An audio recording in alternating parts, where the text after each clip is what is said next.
अपनी कुल्हाड़ी से एक सूखे पेड़ को काट रहा था कि तभी वहाँ पर एक दूसरा लकड़हारा आया। उसका नाम विक्रम था। वह अपने गांव का सबसे शक्तिशाली और घमंडी लकड़हारा था। वह अक्सर अपनी ताकत और दबंगई का रौब दिखाता था और दूसरे लकड़हारों को धमकाता था। उनके अच्छे लकड़ियों वाले क्षेत्र पर कब्जा कर लेता था। अरे तुम कौन हो? यहाँ क्या कर रहे हो?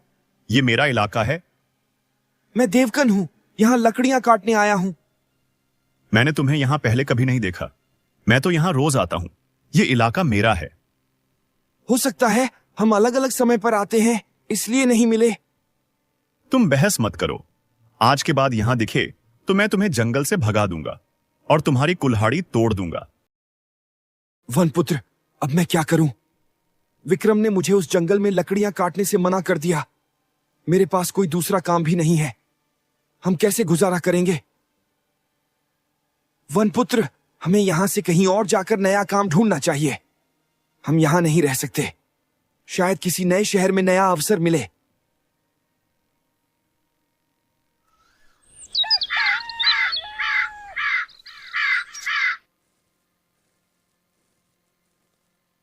फिर वे दोनों एक नई राह पर निकल पड़े, एक अनिश्चित भविष्य की ओर। चलते चलते वे घने जंगल की तरफ आते हैं, जहां से दूसरे नगर का रास्ता निकलता था। जंगल का रास्ता घना और सुनसान था। सूरज की किरणें मुश्किल से पेड़ों के घने पत्तों से होकर जमीन तक पहुंच पा रही थीं। चलते चलते देवकन और वनपुत्र को काफी देर हो गई थी। वे थक चुके थे और भूख भी लग रही थी। जंगल में अजीब सी शांति थी, जो कभी कभी डरावनी भी लगता। वनपुत्र देवकन का हाथ जोर जोर से खींचने लगता है। वह कूदता फांदता और देवकन को अपनी तरफ खींचता है। वनपुत्र, क्या हुआ? तुम ऐसे क्यों खींच रहे हो? तुम्हें भूख लगी है ना? मुझे भी बहुत भूख लगी है। वनपुत्र अपनी गर्दन हिलाता है जैसे वह हाँ कह रहा हो और फिर एक पेड़ की तरफ इशारा करता है। रुको, मैं देखता हूँ, शायद इस जंगल में तुम्हारे खाने लायक कोई फल मिल जाए। तुम्हें फल बहुत पसंद है। देवकन उस बंदर को अपने साथ लिए जंगल के अंदर किसी फल की तलाश में इधर उधर देखता है। उसने कई पेड़ देखे, लेकिन उन्हें उस जंगल में सूखे पेड़ों और बेजान झाड़ियों के अलावा कुछ नहीं दिखा। फल कहीं नहीं थे। जंगल वीरान और सूखा लग रहा था। मुझे तो यहाँ कोई फल नहीं दिख रहा। ये जंगल सूखा है। अब तुम्हें अपनी भूख थोड़ी देर और बर्दाश्त करनी पड़ेगी। हम जैसे ही दूसरे नगर पहुँचेंगे, हो सकता है वहाँ कोई हमारी मदद। देवकन ने हिम्मत नहीं हारी। वह जानता था कि उन्हें आगे बढ़ना होगा। वह वनपुत्र को दिलासा देता रहा और खुद भी आगे बढ़ता रहा, एक नई उम्मीद की तलाश में।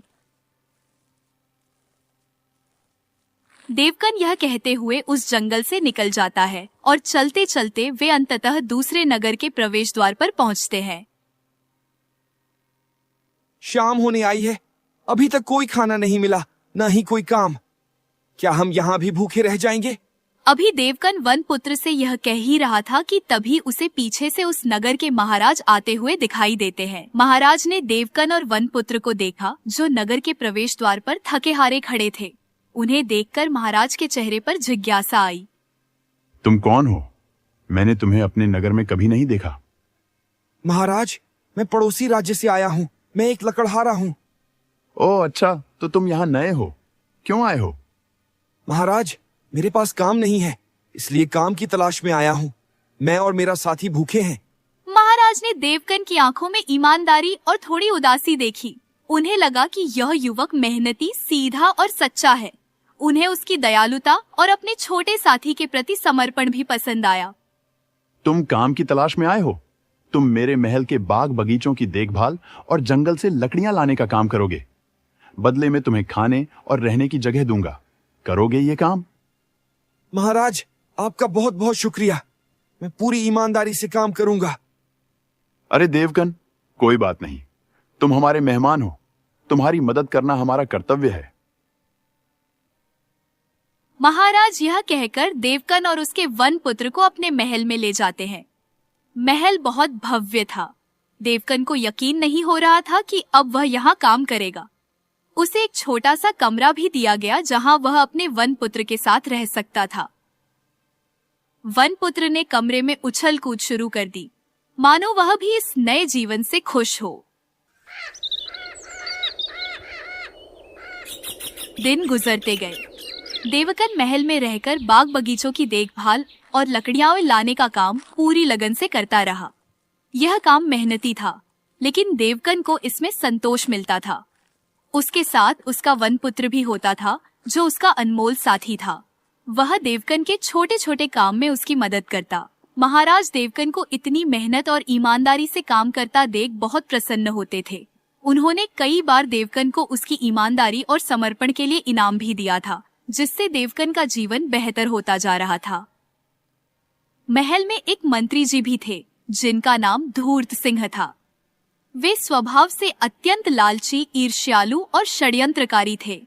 धूर्त सिंह देवकन की ईमानदारी और महाराज की उस पर बढ़ती कृपा से अंदर ही अंदर जलते थे। उन्हें लगता था कि एक साधारण लकड़हारा महल में इतना सम्मान कैसे पा सकता है। वे अक्सर देवकन को नीचा दिखाने और उसे फंसाने की फिराक में रहते थे। एक दिन मंत्री जी धूर्त सिंह महाराज के पास आए। उनके चेहरे पर बनावटी चिंता साफ झलक रही थी।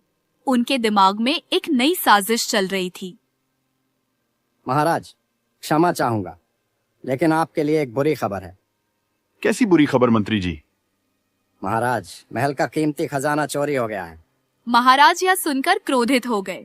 उनका खजाना, जो उनके पुरखों की निशानी था, चोरी हो गया था। महाराज ने महल के सारे नौकरों को बुलाकर पूछताछ की। सबने अपनी बेगुनाही की कसम खाई। महाराज, ये काम हमारे नौकर का नहीं, बल्कि बाहर से आए हुए का है। मुझे नहीं लगता कि देवकन ऐसी हरकत करेगा। वह बहुत सीधा और ईमानदार लगता है। लेकिन महाराज, मुझे तो यही लगता है। मंत्री जी, इतने यकीन से कैसे कह सकते हैं? देवकन ही है जो महल के अंदर बाहर आता जाता है। महाराज, हमें देवकन की तलाशी लेनी चाहिए। महाराज को मंत्री जी की बात पर थोड़ा संदेह हुआ, लेकिन उन्होंने सोचा कि जांच कर लेना ही बेहतर है। ठीक है मंत्री जी, चलिए जहां देवकन रहता है वहीं चलते हैं। महाराज और उनके मंत्री देवकन के कमरे में पहुंचे। महाराज का चेहरा गुस्से और निराशा से लाल था। देवकन, मैंने तुम पर भरोसा किया और तुमने मेरे खजाने की चोरी कर ली। देवकन चौंक गया। उसे समझ नहीं आया कि महाराज क्या कह रहे हैं। उसके चेहरे पर बेबसी और सदमा साफ दिख रहा था। चोरी? कैसी चोरी महाराज? मैंने कोई चोरी नहीं की। देवकन, जितने सीधे दिखते हो उतने हो नहीं। बताओ, खजाना कहाँ छुपाया है? महाराज, मेरा यकीन कीजिए, मैंने कोई खजाना नहीं चुराया। मैं चोर नहीं हूँ।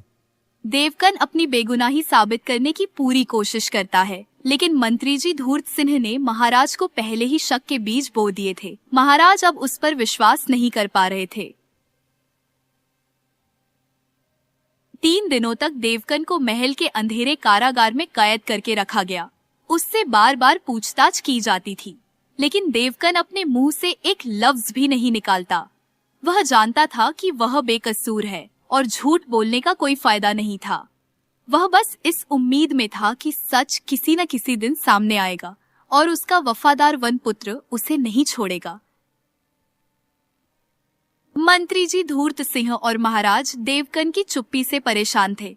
उन्हें समझ नहीं आ रहा था कि खजाना कहाँ है और देवकन क्यों कुछ नहीं बता रहा। मंत्री जी को डर था कि कहीं सच सामने न आ जाए। महाराज, देवकन को कैद किए 3 दिन हो चुके हैं। उसने कुछ नहीं बताया। क्या करें अब? मुझे भी समझ नहीं आ रहा। वह इतना शांत है, मानो कुछ पता ही ना हो।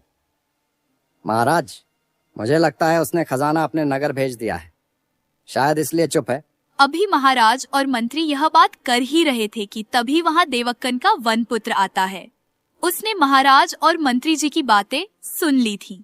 उसने पहले कभी किसी इंसान के सामने आवाज नहीं निकाली थी, लेकिन अब उसे पता था कि उसे कुछ करना होगा। उसका मालिक खतरे में था। प्रणाम महाराज। महाराज और मंत्री जी दोनों चौंक गए। उन्होंने कभी सोचा भी नहीं था कि एक जानवर, एक बंदर इतनी स्पष्टता से बोल सकता है। उनकी आंखें फटी रह गईं। अरे तुम वही बंदर हो ना जो देवकन के साथ थे? तुम बोल कैसे रहे हो? जी महाराज, मैं वही बंदर हूं। मैं बचपन से ही देवकन के साथ रहता हूं। उनको बोलता देख मैंने भी इंसानों की तरह बोलना सीख लिया था। महाराज, मैं जानता हूं आपका सारा खजाना कहां है और किसने उसे चोरी किया है। अच्छा तो बताओ फिर मेरा खजाना कहाँ है? महाराज, मेरी एक शर्त है। अगर आप मेरी शर्त पूरी करेंगे तो ही मैं बताऊंगा। ठीक है, तुम्हारी शर्त मुझे मंजूर है। बताओ क्या करना होगा। महाराज, आपको मेरे मालिक यानी देवकन को आजाद करना होगा। वह बेकसूर है। महाराज, ये बंदर झूठ बोल रहा है, ये जानवर है। महाराज उस बंदर की बात सुनकर सोचने लगे। उन्होंने अपने सिपाहियों को देवकन को आजाद करने के लिए कहा। कुछ ही देर में देवकन को महल के कक्ष में लाया गया। वह परेशान था, लेकिन वन पुत्र को देखकर उसे राहत मिली। मैंने तुम्हारे मालिक को आजाद कर दिया है। अब मुझे सब सच बताओ। महाराज, आपका खजाना उस पर्वत के नीचे एक गुप्त गुफा में छुपाया गया है और उसे चुराने वाला और कोई नहीं, आपके ही मंत्री जी हैं। मंत्री जी धूर्त सिंह का चेहरा पीला पड़ गया। वह कांपने लगे। महाराज, ये बंदर बिल्कुल झूठ बोल रहा है। खजाना मैंने नहीं चुराया। यह इस बंदर और देवकन का काम है। मंत्री की यह बात सुनकर महाराज को भी एक पल के लिए संदेह हुआ। मूर्ख बंदर, ये क्या कह रहे हो तुम? हमारे मंत्री जी पर झूठा आरोप? महाराज, अगर यकीन नहीं है तो मेरे साथ चलिए, खुद अपनी आंखों से देख लीजिए। महाराज ने वन पुत्र की आंखों में सच्चाई देखी। उन्होंने निर्णय लिया कि उन्हें इस बात की तह तक जाना होगा। पर्वत के नीचे बनी एक छोटी सी गुफा में ले जाता है। गुफा के अंदर महाराज का सारा कीमती खजाना चमक रहा था। मंत्री जी, आपने मेरा खजाना चुराया, क्यों? मंत्री जी धूर्त सिंह के पास कोई जवाब नहीं था। वह सिर झुकाए खड़ा था। उसके चेहरे पर शर्मिंदगी और डर था। महाराज, ये बंदर झूठ बोल रहा है। खजाना मैंने नहीं चुराया। यह वन पुत्र और देवकन का ही काम है। मंत्री जी, तुम्हारी लड़खड़ाती जबान सब बता रही है। तुमने ही खजाना चुराया है। तुमने मेरे साथ दगाबाजी की। अब इसकी सजा अवश्य मिलेगी। महाराज ने मंत्री जी को तुरंत सजा सुनाई। उन्होंने अपने सैनिकों को आदेश दिया।